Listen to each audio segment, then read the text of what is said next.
Sir भी competition classes के YouTube channel में आपका हार्दिक अभिनंदन दोस्तों। आज हम लाभ हानि का जो अगली क्लास है क्लास 5 पढ़ेंगे और इसमें न्यू कॉन्सेप्ट देखेंगे। और पहले जो कॉन्सेप्ट पढ़े मैं आशा करता हूँ कि आपको वो कॉन्सेप्ट समझ में आ गए होंगे। जैसे नेक्स्ट कॉन्सेप्ट का पहला सवाल है, ये देखो एक व्यक्ति 3 रुपये में 4 वस्तु खरीदता है और उतने ही भाव से 4 रुपये में 7 वस्तु खरीदता है और इन वस्तुओं को 1 रुपये में 2 के भाव से बेच देता है, जिससे उस व्यक्ति को ओवरऑल सौदे में 24 रुपये की हानि होती है। तो आपको वस्तुओं की संख्या बतानी है। तो इस प्रकार के प्रश्नों को कैसे करते हैं, जैसे देखो मैंने पहले वाली वीडियो में बता चुका हूँ कि जो सीपी लिखना है उसमें पैसे ऊपर लिखने हैं। जैसे 3 रुपये में 4 वस्तु खरीदता है और बाद में उतने ही भाव से 4 रुपये में 7 वस्तु खरीदता है और इन वस्तुओं को 1 रुपये में 2 के भाव से बेच देता है। तो सेलिंग प्राइस जो होगा वो 1 रुपये में 2 के भाव से बेच देता है। 3 में 4 खरीदी, 4 में 7 खरीदी और इनको 1 रुपये में 2 के भाव से बेच देता है। अब इन आपको क्या करना है, अब मैंने कहा है पहले भी 4, 7 और 2 का एलसीएम निकालना है। 4, 7 और 2 का जो एलसीएम आएगा वो आपका एलसीएम आएगा 28। अब आपको क्या करना है, 28 से मल्टीप्लाई करना है। इसको भी 28 से मल्टीप्लाई करना है, इसको भी 28 से मल्टीप्लाई करना है और इसको भी 28 यहाँ पे आपने ये जो 28 यहाँ पे एलसीएम है, यहाँ पे 28 से 28 खरीद रहे हो, मान लो यहाँ पे भी 28 खरीद रहे हो, तो टोटल कितनी वस्तु है 56। इसको करना है 56 से मल्टीप्लाई। अब देखो इसको 4 से भाग दिया, 4 7 28 और इसको दिया 7 चौके 28, ये हो गया 3 7 21, ये 4 चौके 16 और इसका इसमें भाग देंगे तो कितना आएगा 2 दूनी 4 1 16 2 8 16। अब देखो 21 और 16 कितना हो गया, सीपी टोटल 6 1 7 2 1 3 37 और बेच कितने में रहे 28 में। टोटल जो सीपी है वो है 27 और टोटल जो एसपी है वो आपका आ गया 28। इस तरीके से 37 की चीज और आप 28 में बेच रहे हो। अब 37 की चीज 28 में बेच रहे हो तो आपको घाटा हो रहा है। अब 37 में से 28 घटाओ, कितने का घाटा हो रहा है, 2 और 7 9 का घाटा हो रहा है। अब वैसे कितने का घाटा हो रहा है, वैसे आपको हो रहा है 37 का घाटा, 24 का घाटा हो रहा है, 24 की हानि हो रही है। तो 9 का मान 24 है। अब 1 का जो मान होगा वो कितना होगा 24/9। अब 1 का मान ये हो गया। आपका जो एलसीएम जितना आता है उसको मल्टीप्लाई कर दो। एलसीएम टोटल कितना है 28 और 28 56, इसको 56 से गुणा कर दो। अब ये वस्तुओं की आपकी संख्या आ जाएगी। जैसे देखो 3 3 9 3 8 1 24 और 8 को 56 से मल्टीप्लाई करो, 8 6 48 का 8 हासिल 4 8 5 40 और 4 कितना हो गया 44। 448 में आपको भाग देना है 3 का, 3 एकम 3 1 14 300 का 12 2 28 3 27 और पॉइंट 1 3 3 लगभग जो वस्तुओं की संख्या आएगी वो लगभग आपकी 150 वस्तु आएगी।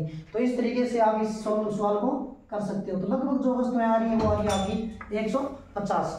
अब देखो नेक्स्ट, आप ये सवाल को मैं एक बार और समझाने का प्रयास कर रहा हूँ। देखो जैसे एक व्यक्ति ने 3 रुपये में 4 वस्तु खरीदी और बाद में 4 रुपये में उतने ही भाव से 7 वस्तु खरीदी और इन वस्तुओं को 1 रुपये में 2 के भाव से बेचता है और ओवरऑल 24 की हानि होती है। वस्तुओं की संख्या बतानी है। अब देखो कैसे करेंगे, वापिस एक बार और समझा रहे हैं। जैसे 3 में 4 खरीदी, देखो 3 रुपये में 4 खरीद रही और ये कह रहा है 4 में 7, तो 4 में 7 खरीद रही और इनको 1 रुपये में 2 के भाव से बेच रहे हैं, 1 रुपये में 2 के भाव से बेच दी। अब 4 7 और 2 का जो एलसीएम है वो कितना रहा है 28, क्योंकि 28 में 4 का भी जाता है, 7 का भी जाता है, 2 का भी जाता है। अब 28 को इससे गुणा कर दो, क्योंकि सीपी है 28 को इससे गुणा कर दो, ये भी सीपी है। अब दोनों को 28 और 28 जोड़ो, कितना हो गया 56। अब 56 को आप इससे गुणा कर दो, क्योंकि एसपी आपका हो जाएगा 56। अब 4 का 28 में भाग दो, कितने बार जा रहा है 7 बार। 7 का 28 में 2 4 बार, 3 7 21 4 चौके 16। अब टोटल जो सीपी आ रहा है 21 और 16 कितना आ गया आपका 37 और जो एसपी आपका आ रहा है 2 का 56 में भाग दो, 28 2 56 28।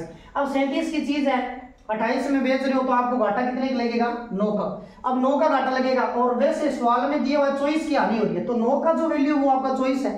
अब 1 का जो वैल्यू होगा वो कितना होगा 24/9। अब 1 का वैल्यू 24/9 है।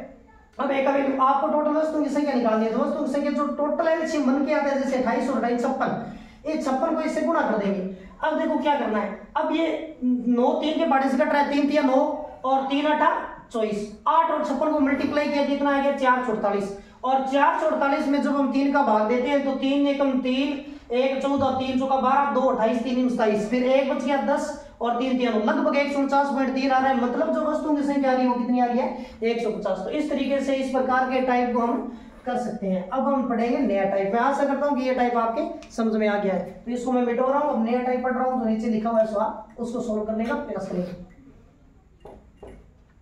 अब देखो ये आपका टाइप है 1 रुपए में 45 टॉफियां खरीदी जाती है। मान लो किसी दुकानदार के द्वारा या किसी व्यक्ति के द्वारा 1 रुपए में 45 टॉफियां खरीदी जाती है, तो 20% का लाभ कमाने के लिए कितने रुपए में कितनी टॉफियां बेचनी होगी? एकदम आसान सवाल है, आप इसको इस तरीके से करो।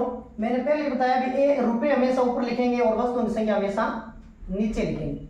अब रुपए कितने? 1, और 1 रुपए में कितनी टॉफियां खरीदी जाती है? 45, और खरीदी जाती है तो अपने आप में ये सीपी क्रय मूल्य हो गया। क्रय मूल्य अपने आप में कितने के बराबर होता है? 100% के बराबर। तो 100% को जो मान है वो कितना हो गया? 1/45। 100% का वैल्यू 1/45 है, क्योंकि खरीदी जाती है क्रय मूल्य 100 है, 100 का मान 1/45। और अब 1% का वैल्यू निकालना है, और 1% का जो वैल्यू होगा 1/45, और ये 100 यहाँ पे इधर आएगा तो बटे में। अब 1% का मान आ गया। अब ये कहता है 20 का लाभ कमाना है। अब 100 की चीज पे जब हम 20 का लाभ कमाते हैं तो कितने बेचेंगे? 120 में बेचेंगे। तो 120 से मल्टीप्लाई कर दो, आप आपकी वस्तुओं की संख्या आ जाएगी जितने पैसे में आप बेच रहे हो। आपका 0 से 0 कटा, 3 के भाड़े से कट रहा है, 15 दिए 45, और 300 के 12, 3 का 45 में भाग दिया 15 बार, और 12 का 3 में भाग दिया 4 बार। अब 2 से काटो, 2 5 10 और 2 दूनी 4। अब ये आगे कट नहीं रहा, तो कट नहीं रहा तो अब देखो 2 और बटे में 15 5 कितना हो गया? 75। तो 2 रुपए में जो वस्तु बेचेगा वो कितनी वस्तु बेचेगा? 75 वस्तु बेचेगा, अगर उसको 20% का लाभ कमाना है तो इस तरीके से ये सवाल हम कर सकते हैं। एक बार मैं और समझा रहा हूँ, एक सवाल मैं और भी करवा दूंगा आपको भी। 1 रुपए में 45 टॉफी खरीद रहा है, इसका मतलब खरीद रहा है तो क्रय मूल्य है, और क्रय मूल्य अपने आप में कितने के बराबर होता है? 100% के बराबर होता है। अब 100% का जो वैल्यू हुआ 1/45 है। अब 1% का वैल्यू कितना होगा? 1/45। ये 100 इधर है, इधर जाएगा तो बटे में। अब 1 का मान ये आ गया, हमें तो चाहिए 20 का लाभ। अब 20 का लाभ कमाना है तो कितने में बेचेंगे? 100 पर 20 का 120, 120 से मल्टीप्लाई कर देंगे। 0 से आपका 0 बटिया 3 के भाड़े से काटेंगे, 15 दिया 45, और फिर ये देखो 15 दिया 45 के 15 बार कट रहा है, और 300 के बारे 4 बार कट रहा है, और फिर ये 2 के भाड़े से कट रहा है, 2 5 10, 2 2 4। अब ऊपर कितना? 2 किसी से नहीं कट रहा, नीचे 15 5 कितना होगा? 75 75। ऊपर 2 रुपए में 75 वस्तु खरीद रहा है। और इस तरीके से हम एक सवाल और भी बना सकते हैं, जैसे देखो ये फटाफट आपका इसी तरीके से आप कर सकते हो। अब 1 रुपए की जगह हमेशा लिख सकते हैं, एक व्यक्ति 5 रुपए में 8 टॉफियां खरीदता है। मान लो 5 रुपए में 8 टॉफी खरीदी जाती है, और आपसे ये कह दे वो कि 40% का लाभ कमाने के लिए कितने रुपए में कितनी टॉफियां बेचनी होगी? अब वापस वही सवाल है, 5 में 8 खरीदता है तो 5 बटे में 8 खरीदता है, तो ये 100% के बराबर है। 100% का मान 5/8 है, और 1% का जो वैल्यू होगा वो कितना होगा? 5/8, ये 100 आ जाएगा बटे में, ये 1% का वैल्यू। अब वो कह रहा है कि 40 का लाभ कमाना है, तो 40 का लाभ कमाना है, 100 पे 40 का लाभ कमाना है, कितने में बेचेंगे? 140 में, तो इंटू हो जाएगा आपका 140। अब इनको काटेंगे, 0 से आपका 0 कट गया, 5 एकम 5 और 5 2 10। अब और काटो, 2 एकम 2, 2 7 14, तो उत्तर 7/8। ये किसी से नहीं कट रहा, तो आप 7 रुपए में 8 टॉफी बेचोगे या 8 वस्तुएं बेचोगे, तो आपका जो 40% का लाभ कमाना है, तो आपको 7 रुपए में कितनी टॉफियां बेचनी पड़ेगी? 8 टॉफियां। तो इस तरीके से हम इस कॉन्सेप्ट को क्लियर कर लिया पूरा। तो इस तरीके से हम इसको इस तरीके से कर सकते हैं। धन्यवाद दोस्तों, आज इतना ही पढ़ेंगे, और नेक्स्ट क्लास में जो छठी आपकी क्लास होगी उसमें हम और भी बढ़िया बढ़िया प्रश्न लेकर आएंगे। और इस चैनल को आप सब्सक्राइब और लाइक जरूर करें। धन्यवाद।